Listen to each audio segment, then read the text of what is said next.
আসসালামু আলাইকুম। আমি তোমাদের কারো পাবেল ভাইয়া অথবা কারো পাবেল স্যার বলছি। আজকে আমি আলোচনা করব খুবই গুরুত্বপূর্ণই বটে একটা বিষয়, সেটা হচ্ছে একটি বই নিয়ে। বইটার নাম হচ্ছে শাহিনস জিকে।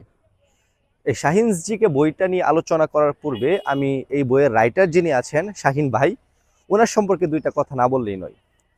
আমি যখন অ্যাডমিশন দিব 2019 সালের কথা বলতেছি, ফার্মগেটের একটা স্বনামধন্য কোচিংয়ের মধ্যে গিয়ে ভর্তি হইলাম। ভর্তি হওয়ার পর আমার সবচেয়ে ঝামেলাযুক্ত একটা সাবজেক্ট ছিল, সেটা হচ্ছে সাধারণ জ্ঞান। সংবিধান নিয়ে বসলে আমার মাথা পাগল হয়ে যেত। তো আমি যখন মুক্তিযুদ্ধের সেক্টর নিয়ে বসতাম, তখন আমার মাথা এলোমেলো হয়ে যেত।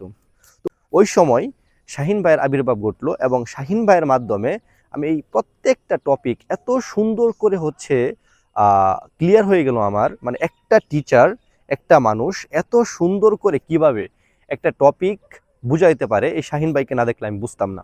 ইভেন আমি বিশ্ববিদ্যালয়ে উঠেও শাহিন ভাইয়ের মতো টিচার খুঁজতাম। যাই হোক, তো ওই যে উনি যেভাবে পড়াইতেন ঠিক ওইভাবেই একটা বইয়ের আবির্ভাব ঘটছে, সেটা হচ্ছে এই শাহিনস জিকে বইটা।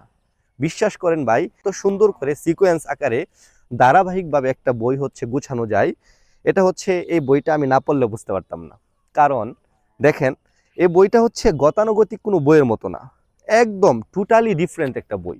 মানে অন্য অন্য আমি অনেকগুলো বই পড়ছি, আমি বিসিএস এর প্রিপারেশন যেহেতু নিচ্ছি, অনেকগুলো বই পড়তেছি, কিন্তু একটা বই যে এত সুন্দর করে গুছানো যায় অন্যান্য সব বই থেকে আলাদা। অর্থাৎ শাহিন ভাই যেভাবে পড়ায়, ওই পড়ানোর নোটটাই এই বই। ঠিক আছে? তো আমি আশা করব আমার জুনিয়র যারা আছে অথবা আমার স্টুডেন্ট যারা আছো, আমার ছোট ভাইয়া যারা আছো, সবাই আমাকে বিশ্বাস করে তোমরা বইটা নিতে পারো। সবার জন্য শুভকামনা রইলো।